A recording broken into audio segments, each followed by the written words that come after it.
आज की वीडियो आप सभी के लिए बहुत इंपॉर्टेंट होने वाली है क्योंकि आज की वीडियो में हम बात करने वाले हैं हेयर फॉल के बारे में, यानी कि बालों के झड़ने के बारे में। देखिए, आज के समय में एक बहुत ही कॉमन समस्या है और लगभग हर किसी को इसका सामना करना पड़ता है। तो शुरुआत में हमें पता नहीं होता है कि हमारे बाल किस वजह से झड़ रहे हैं या फिर किस वजह से टूट रहे हैं, और इस चक्कर में हम कई सारे डॉक्टर के चक्कर काटते रहते हैं और अपने कई सारे पैसे भी बर्बाद कर देते हैं। तो इसलिए आपको पता होना चाहिए कि आपके बाल किस वजह से टूट रहे हैं, जिससे आप उसका सही ट्रीटमेंट कर सकें। तो आज की वीडियो में हम यही जानने की कोशिश करेंगे कि हेयर फॉल के क्या क्या कारण होते हैं और आप कैसे जान सकते हैं कि आपका हेयर फॉल किस वजह से हो रहा है। तो ये हमारा पर्सनल एक्सपीरियंस है, हमने कई सारे पेशेंट पर ये ट्राई भी किया है। पहले हम जान लेते हैं कि हेयर फॉल के क्या क्या कारण होते हैं। तो देखिए, इसके 6 मुख्य कारण होते हैं। पहला है जेनेटिक्स या फिर हेरिडिटी। दूसरा है हार्मोनल इनबैलेंस, यानी कि हार्मोन्स का ऊपर नीचे हो जाना। तीसरा है स्ट्रेस, यानी कि तनाव। तनाव के कारण भी हमारे बाल झड़ना स्टार्ट हो जाते हैं। फोर्थ है यहाँ पर न्यूट्रिशनल डेफिशिएंसी, यानी कि न्यूट्रिशन की कमी हो जाने के कारण भी हमारे बाल झड़ना स्टार्ट हो जाते हैं। नंबर 5 है सीरियस इलनेस, यानी कि यदि कोई लंबे समय तक बीमार रहता है तो भी उसका हेयर फॉल हो सकता है, जैसे कि टाइफाइड के केस में। एंड नंबर 6 है मेडिकेशन। देखिए, कुछ दवाइयाँ ऐसी होती है जिन्हें लेने से हमारा हेयर फॉल स्टार्ट हो जाता है। तो ये 6 मुख्य कारण हैं जिनके कारण हमारा हेयर फॉल स्टार्ट हो सकता है। और देखिए, यहाँ पर आपके लिए एक अच्छी बात भी है कि यदि आपके बाल जेनेटिक्स के अलावा इन 5 वजह से गए हैं तो आपके बाल वापस भी आ सकते हैं, या फिर आपके बाल झड़ रहे हैं तो आपके बाल रुक भी सकते हैं। बस आपको उसका सही कारण जानना जरूरी है। जेनेटिक्स के केस में क्या होता है, जो हमारे बाल होते हैं वो पर्टिकुलर एक रीजन से जाते हैं और ये एक एज आने पर ही होते हैं, यानी कि सभी के नहीं होते हैं, किसी एक पर्टिकुलर एज आने पर ही होते हैं। तो आपको जानना जरूरी है कि आपके बाल किस वजह से झड़ रहे हैं। तो उसी के बारे में हम इस वीडियो में बात करने वाले हैं कि आपको इसके लिए कौन कौन से टेस्ट कराने चाहिए। देखिए, उससे पहले आपको यह जानना जरूरी है कि हमारे बाल किस तरह से बढ़ते हैं। देखिए, हमारे बालों में 3 तरह की फेस पाई जाती है। पहली है एनाजन, जो कि 2 से 6 साल की होती है, और हमारे जो सिर पे बाल पाए जाते हैं उसमें से 90% बाल इसी फेज़ में होते हैं, और ये ग्रोथ फेज़ होती है जिसमें हमारे बाल लगातार बढ़ते रहते हैं। इसके बाद आती है कैटाजन फेस, जो कि 1 से 2 सप्ताह की होती है, और इसमें हमारे बालों की ग्रोथ रुक जाती है क्योंकि ये रेस्टिंग फेज़ होती है।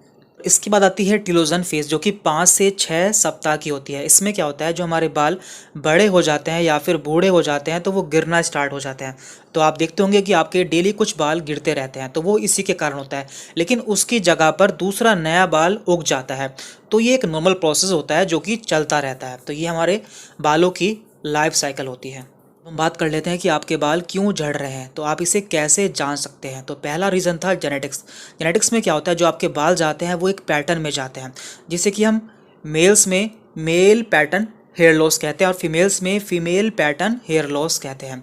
तो ये एक पर्टिकुलर पैटर्न में होता है, यानी कि आपके बाल कुछ इस तरह से जाते हैं, आगे से और पीछे से। तो ये मेल में होता है, जबकि फीमेल्स में कुछ इस तरह से आपका हेयर लॉस होता है। लेकिन आपको यह जानना जरूरी है कि जो जेनेटिक्स के कारण हेयर फॉल होता है वो एक पर्टिकुलर एज आने के बाद ही होता है, और ये बहुत धीरे धीरे होता है, यानी कि काफ़ी स्लो प्रोसेस होता है, और इसमें आपके बाल भी काफ़ी धीरे धीरे से जाते हैं और एक पर्टिकुलर एरिया से ही आपके बाल जाते हैं। लेकिन आपको अभी इसके बारे में नहीं सोचना है, आपको पहले दूसरे कारण जानने चाहिए, तो उनके बारे में भी हम बात कर लेते हैं। इसके अलावा एलोपेशिया या फिर हेयर लॉस के कई सारे टाइप होते हैं, जैसे कि androgenic alopecia, alopecia areata, traction alopecia, telogen alopecia and anagen alopecia. देखिए, यह एक बहुत बड़ा टॉपिक है, इसके बारे में हम अलग से वीडियो में बात करेंगे। अब हम जान लेते हैं कि हमारे इंडिया में हेयर फॉल का मुख्य कारण क्या है और इसके लिए कौन कौन से टेस्ट आपको कराने चाहिए। देखिए, यहाँ पे हमने मेल्स एंड फीमेल्स दोनों के बारे में बात की है। तो पहले हम बात कर लेते हैं मेल की, यानी कि मेल्स में हेयर चेकअप के लिए कौन कौन से टेस्ट कराए जाते हैं। तो यहाँ पर है thyroid, vitamins, hormones, DHT, autoimmune and minerals. तो आपको करना क्या है, आपको पहले देखना है कि आपको इनमें से किसकी कमी के सिम्टम्स देखने को मिल रहे हैं, फिर आपको उसी का टेस्ट कराना है। तो इसके बारे में भी हम आपको आगे बताएंगे। फीमेल्स में इसके लिए thyroid, vitamins, hormones, iron, autoimmune and minerals के टेस्ट कराए जाते हैं। लेकिन आपको ये सारे टेस्ट नहीं कराने हैं, आपको केवल वही टेस्ट कराना है जिसके आपको सिम्टम्स देखने को मिल रहे हैं, यानी कि जिसकी कमी के सिम्टम्स आपको देखने को मिल रहे हैं। यहाँ पर हम आपको कुछ ऐसे टेस्ट के बारे में बता देते हैं जो कि बहुत कॉमन है, यानी कि 90% लोगों के बाल इसकी वजह से ही टूटते हैं। तो पहला टेस्ट है यहाँ पर थायराइड का टेस्ट। तो थायराइड की वजह से यदि किसी को हाइपोथायराइड हो जाता है तो उसके बाल झड़ना स्टार्ट हो जाते हैं। तो इसके लिए आप TSH का टेस्ट करा सकते हैं यदि आपको थायराइड के सिम्टम देखने को मिल रहे हैं। तो पहले आपको अपने सिम्टम को मैच करना है कि आपके सिम्टम्स थायराइड वाले हैं, तो उसके बाद आपको इसका टेस्ट कराना चाहिए। देखिए हमारे इंडिया में हेयर फॉल का दूसरा मुख्य कारण है विटामिन B12 की कमी। तो आपको इसका भी ब्लड टेस्ट करा लेना चाहिए यदि आपके के सिम्टम मैच कर रहे हैं। तो इसमें क्या क्या सिम्टम आपको देखने को मिलते हैं। बोवेल प्रॉब्लम्स यानी कि हमें कॉन्स्टिपेशन और डायरिया रहता है। हेयर प्रॉब्लम्स, हमारे बाल झड़ना स्टार्ट हो जाते हैं। मेंटल प्रॉब्लम्स आती हैं यानी कि हेडेक, डिप्रेशन होना स्टार्ट हो जाता है। कमजोरी रहती है और मसल क्रैम्प्स रहते हैं और माउथ अल्सर रह सकते हैं। तो ये सभी इसके सिम्टम्स होते हैं। यदि आपको ये सभी सिम्टम देखने को मिल रहे हैं तो आपको अपना विटामिन B12 का टेस्ट कराना चाहिए। देखिए हेयर फॉल का तीसरा मुख्य कारण है विटामिन डी की कमी। यदि किसी में विटामिन डी का लेवल कम रहता है तो भी उसका हेयर फॉल हो सकता है। तो इसके क्या क्या सिम्टम्स होते हैं, इसमें हमारी बोन लॉस होना स्टार्ट हो जाती है कि हमारी हड्डियां कमज़ोर होना स्टार्ट हो जाती हैं, हमारे बाल जाना स्टार्ट हो जाते हैं, हमारी मसल्स में पेन रहता है, हमें काफ़ी डिप्रेशन रहता है और हमारा ब्लड प्रेशर काफ़ी बढ़ा हुआ रहता है। तो यदि आपको ये सभी सिम्टम देखने को मिलते हैं तो आपको अपना विटामिन डी का टेस्ट कराना चाहिए।